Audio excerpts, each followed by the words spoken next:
Maria Yuba, a lady of little or no repute, has become a household name among the tertiary Franciscan sisters and in the church at large because of her little contribution, which, like the mustard seed, has grown in leaps and bounds.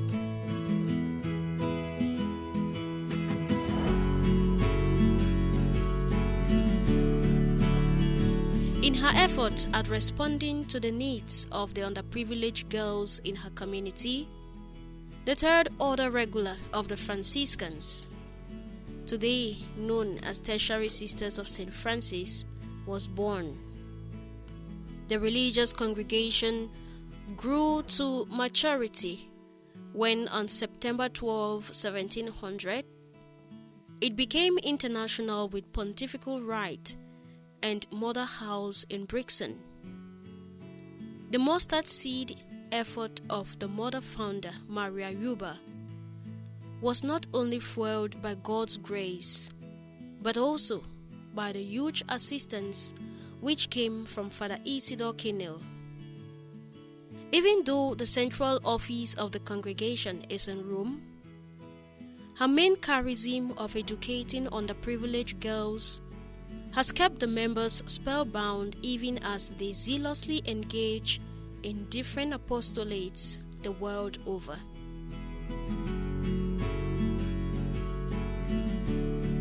Our founder, Maria Yuba, derived her charism from the fact that she saw the needs of the time to educate the poor girls that had no way to go to school because they came from poor families. And also with that in line, she had it to educate them with Christian doctrine. And that is where our charism comes from. That we live contemplatively as apostolic religious so as to discern the will of God, to know the signs and needs of our time. And that's where apostolates come from, our charism. The needs of our time, even now, we are engaged in education, in healthcare services, in pastoral and social works, secretarial duties, and also we do manual works like agriculture and all other things. That's our charism, is mainly we discern the signs and needs of the time.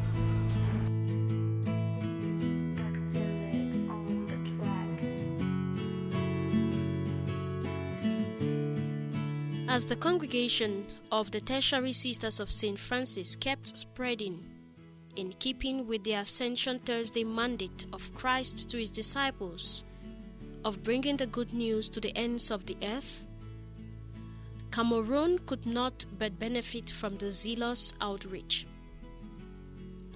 In 1935, the congregation established its first mission in Cameroon at Chisson, at the behest of Monsignor Peter Rogan, the then apostolic prefect of the Cameroon Prefecture, and Father Francis Figel, a Mill Hill missionary, resident and serving at Chisson. Chisson, we must note here, became the melting pot of the health and educational apostolates of the congregation, which later spread like wildfire to other parts of Cameroon as far as the north in 1972. The Cameroonian mission of the congregation grew exponentially, and Cameroon became a region of its own. The term region is often confused with province, and as such warrants a lucid explanation, spelling out the differences in meaning and conditions for attaining any of the respective statuses.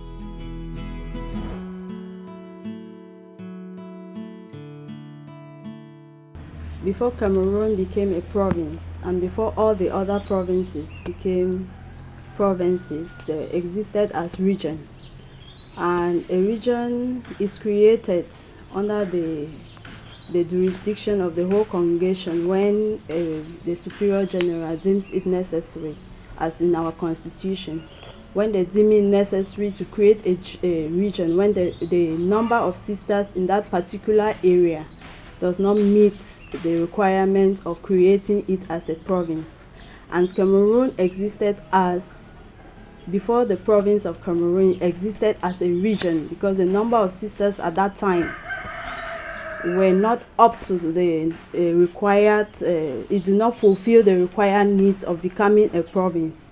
And in 1971, it was created as, Cameroon was created as a province. That is where we had what we call the Cameroon province, which has been restructured into 3 different provinces.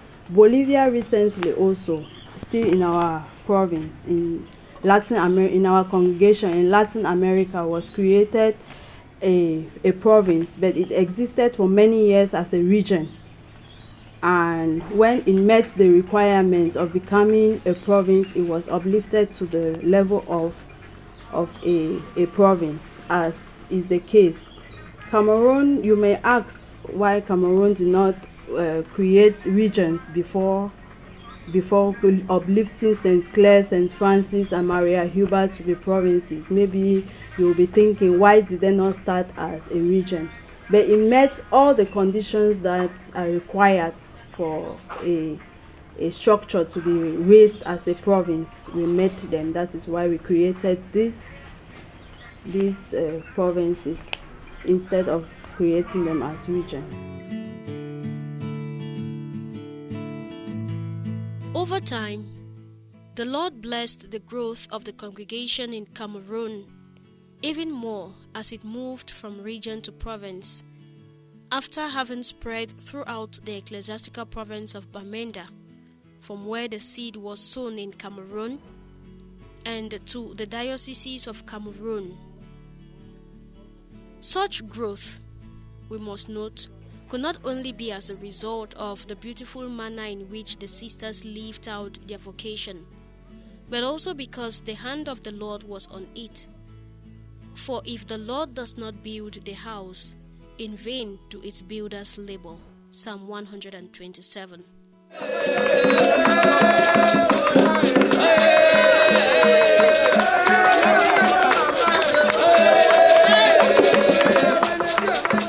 The Tertiary Sisters of St. Francis is a congregation that was founded north of Italy called BESONG, and that is where our mother house is found. It was founded by a lady who was a third order Franciscan, and she founded this congregation to educate the young girls who could not afford school.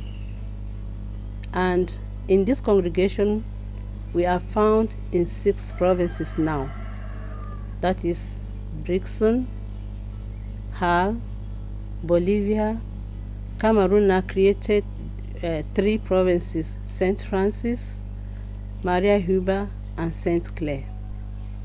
The first St. Francis, who is our real founder of the Franciscan family, he started in the year 1200, and he created 3 orders.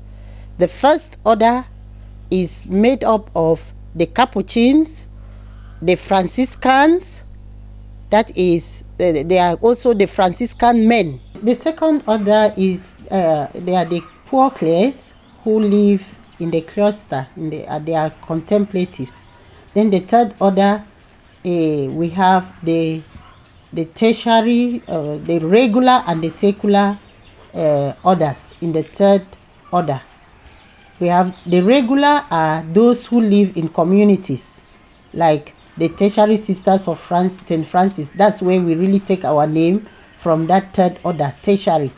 And then the secular are those who live in the world, they are married, and then there are also those who have dedicated their lives, but they live on their own, and they also take vows, like the regular order who live in communities. That is why they are regular.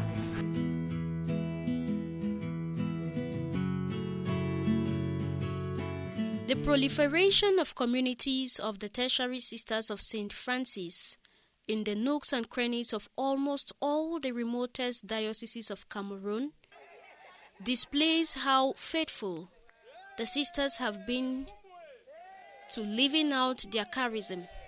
It also showcases how strategic they have been in their effort at realizing Jesus' mandate of bringing the gospel message to the ends of the earth. This explains why, thanks to divine providence, 3 provinces now exist within Cameroon, namely St. Francis Province, St. Clare Province, and Maria Yuba Province. The Diocese of Buea plays host to one of these newly erected provinces, that of St. Clare, with her temporal provincial house in Kombo, in the neighborhood of Bolifamba, Mile 16. The St. Clare province was officially erected on August 10, 2024, in a pontifical Thanksgiving Mass presided at by His Lordship Michael Bibi. The said province has as pioneer leadership a team led by Sister Lorita Yekwa, the pioneer provincial superior.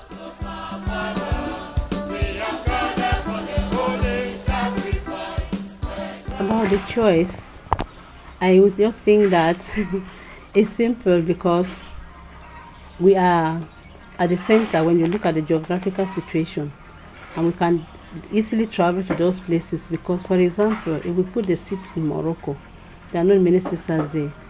And I would like to say that even these communities are far away, they are not heavily populated. For example, Morocco, we have only one community there, and there are 3 sisters. So you see the reason why we could not look for that. And in this area, we are many because there is Douala, there is Dumia Bongbang, there is Edea, there is Sopo, there is Kombo, and Beta. So you see that most communities are surrounded around here, even though in different dioceses because of the creation of other dioceses too. Okay. That is why the choice was here, because we are heavier this side than the other places. Under St. Clare, we have Kombo itself has a community, even though it's a seat. Sopo has a community. Dumia Bomba in the east. Akwaya is in Mamfe Diocese, and Beta. We have Douala. We have 2 communities in Douala. Then we have Central African Republic, 2 communities. Then we have the north of Cameroon, far north, we have 3. And in Garua, we have 1. So these are the communities we have, which are under our jurisdiction here. Managing distant communities like north of Cameroon, Morocco, Central African Republic, within the province of St. Clare, is no small administrative feat for the pioneer leadership.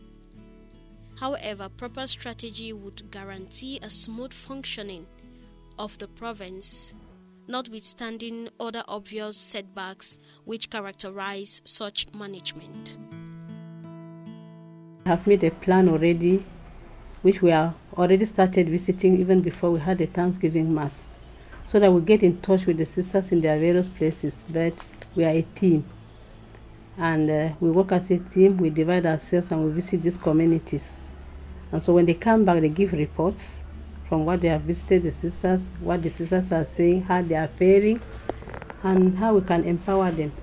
That is how we plan, because if it's not a one-man thing that I go around, but it's necessary that as a provincial I should visit these communities in due time. In these communities we have leaders, local leaders who are there, and they sit and they give back reports to us.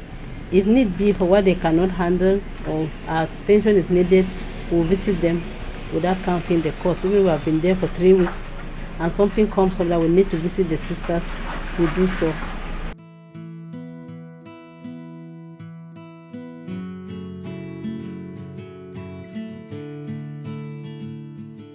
As we have seen so far, neither distances nor the remoteness of a place can pose as veritable obstacle to the zeal of the sisters at witnessing to Christ. Hence, communities in St. Clare Province, be they in the north of Cameroon or of Africa, as is the case with those communities in Morocco, continue to be impacted by the works of the sisters irrespective of their numerical strength. SOPA has 2 apostolates. They work in the secretariat of the bishop and they function in Bishop Rogan as teachers, as bursar, and as a kitchen superintendent. That is what we do. In Combo here is mainly, it was created that time for the student house. We have student sisters here who are studying in the University of Buea, and so that's why we created this one. But now we are going to engage in agriculture. You see, we have land. We are going to engage in that. And then in Douala, we have health. We have a hospital at Padre Pio, and we are thinking of going a bit bigger with it so that we serve the needs of the people. For our communities in the north of Cameroon, I earlier mentioned they are in the far north of Cameroon and the Diocese of Garoua. In the north, they do mostly pastoral work and health. So they also take care of children, handicapped children, where they find, and then those who are malnourished, they try to help them. And also run a school, which is like the Maria Huber School that we call it, because it is to help young girls and young women to help themselves in the future. They do a lot. They don't take really government exams, but they teach them a lot of sewing, home housework, and preparing them for marriages and teaching them doctrine. We are also present in the Diocese of Edea at Saint Odile, Ekite, and we are involved in pastoral work and in healthcare. The Tertiary Sisters of St. Francis run a health service there at Ekite, which helps the people around them to cater for their health needs. It's also the same in Dumi Abongba, in Dumi itself, at the Diocese of Dumi, in Dumi Abongba, where the sisters also are involved in pastoral work and in healthcare. They run the services of the diocese in the Curia, they're also in the bishop's house, in the health service and in pastoral work. In Marrakesh in Morocco is more of an empowering presence, a witnessing by our presence. You know, Marrakesh is an Arab country where Catholicism, Christianity is not spoken of publicly. There are Christians there, but they do it under close supervision, and the sisters are doing a marvelous job out there, witnessing by their presence. They teach in a school, in a Catholic school, which helps the people to know more about who the Tertiary Sisters of St. Francis are. And in the Caritas of the Diocese of Marrakesh, they are also present there, and which is part of the pastoral work that we do, and we are grateful for that. In the Central African Republic, we have 2 communities, one in the Diocese of Beberati, where we work in the Bishop's House. As finance secretary of the Bishop's House, a sister work in the secretariat and also as taking care of the Bishop's table. And also we have another community in the Layole, Boa, Diocese of Boa, where the sisters work in the seminary, Capuchin Minor Seminary. The sisters work there, take care of the seminarians for their health, their food, and also as teachers. That's basically what they do in the Central African Republic.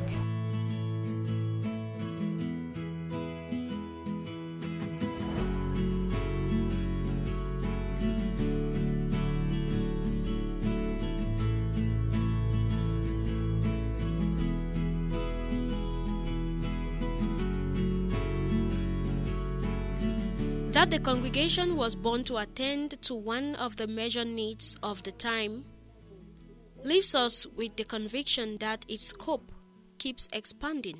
given the growing needs which come about with the passage of time, given the obvious fact that the needs of our time cannot be limited to just education and health. It is even more obvious that the Christian population they daily attend to within and without the province will be expecting more from them, and as such the sisters will need to be more equipped and qualified in a bid to meet up with the said demands. In our strategic plan, we already have people who are going to school already this academic year. I want to do that to empower the sisters, to train them to be able to face the needs of the time as we are talking about, because there are many things that is going on. We are sending many to study in the universities around, and if why not, some out. So we are really wanting to make the sisters available for the people, because this is Android generation, and some of our sisters are doing courses online so that they empower themselves to be able to be nearer to the people for effective mission. So counseling we have, we are still working. We are 3 provinces but 1 congregation. Where need be, we also ask help from the other provinces. Why not from the other congregations to help us? But we have sisters in training for that, and we already have some who are already practicing. And that is not really a big problem for us, because we are going to work as one. And we are training sisters too, even in agriculture, medicine, and human resource and administration, so that they can also administer our things in the right way. As we are saying, as Mother Lauretta has said, the needs of the times are rising every day increasingly, and we need to equip ourselves professionally in order to meet these needs. You are asking about the conflicts that we face around us, trauma management, counseling, conflict management, and all of that. In due time, we are just beginning. You were there for the takeover or the kickstart of the province. We are beginning, and we in due time you will see continue to discern the needs around us. As a congregation, as a province of Cameroon, those needs were there and they were attained to. We have restructured, and some sisters are in different places. That's why Mother is saying that we can bring as a needs demand. But other areas where we carry out our apostolate, like education, in the field of education, in the University of Buea, we have curriculum studies and all of that. We have psychology, we have educational psychology, we have all those things, and those are the areas we are interested in, as well as going further to management courses, human resource, all these facilitation things and all of that.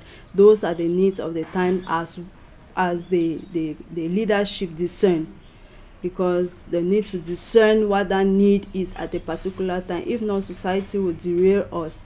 One need comes up today, you go to attack it, the other one comes on and they'll keep coming. So it's out of discernment that we will follow that need and then train those sisters in that line.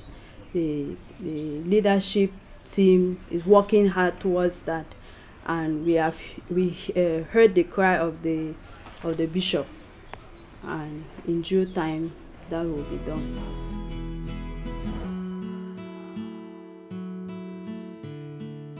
Facts and figures, they say, do not lie. Hence, the factual growth, so much talked about, put in figures, translates to 333 sisters the congregation is proud of in Cameroon. A figure which they, like us all, would like to see it grow even more, as their appetite and search for vocations among young indigenous girls become more avid by the day. Yeah, in this restructuring, that is one of the things that we are looking at very seriously, that we grow. And each province is making an effort to meet the young people, and that is why in our pastoral activities, the sisters are involved in the youth ministry, and interacting with the youth, surely they will be attracted by the sisters who are working with them. They will be attracted with sisters who are in the different ministries in health and in education. They will be attracted by our simple presence of being there.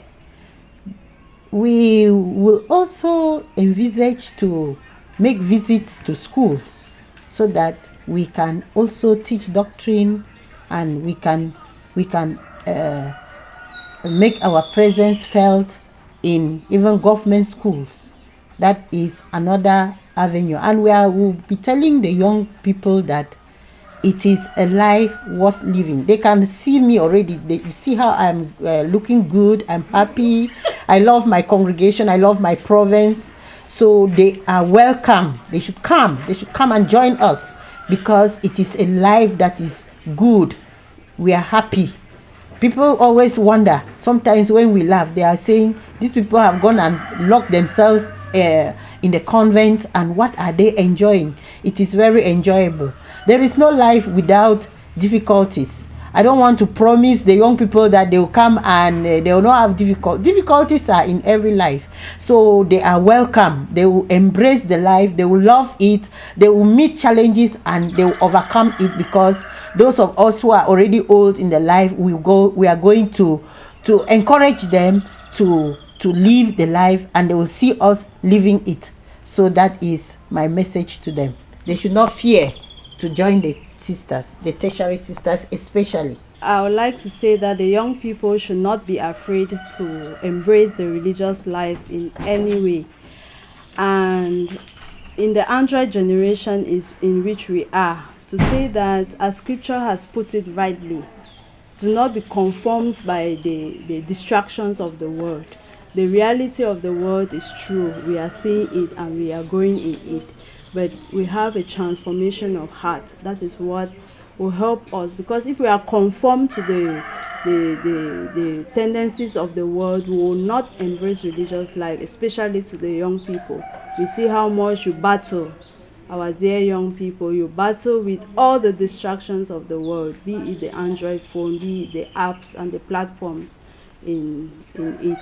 But we say that don't be afraid, like the Pope calls us every time, all the young people. Do not be afraid to embrace Christ, to embrace the teachings of the church, and to join the religious life, whichever one you choose. You are inspired to go there with your whole heart and enjoy the reality of it.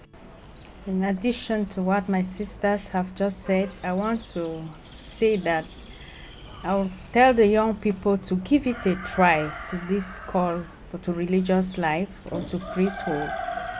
Give it a try. Let me say give it a try, because everything is worth trying.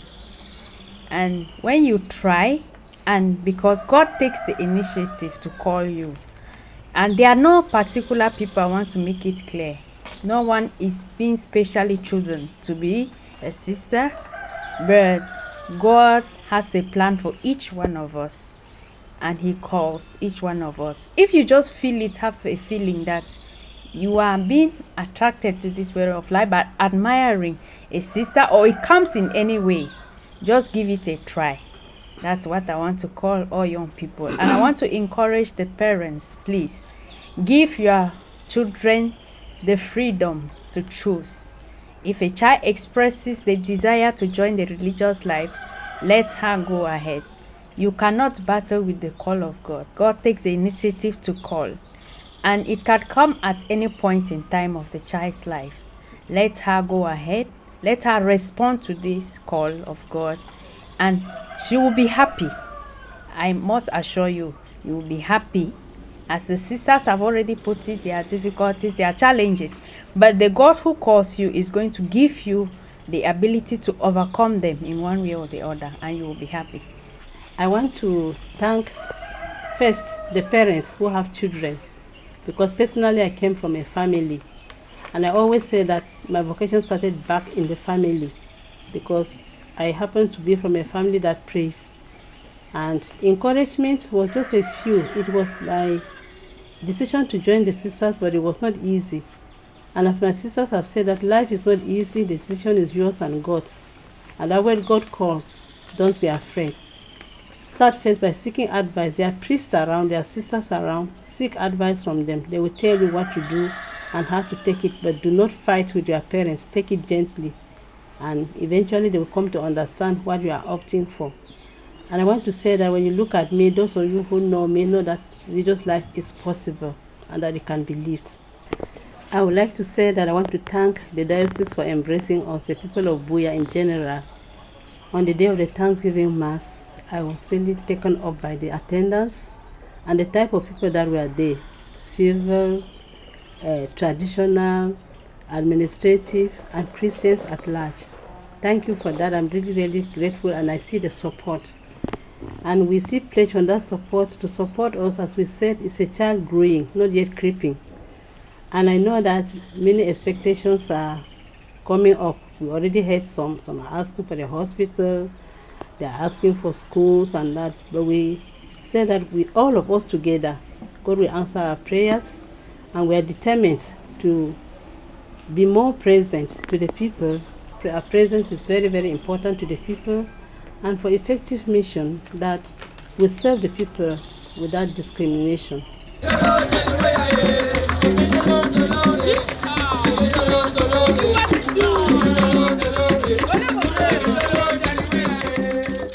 Growth, we must note, is a very complex concept, especially given the numerous parameters used for judging it.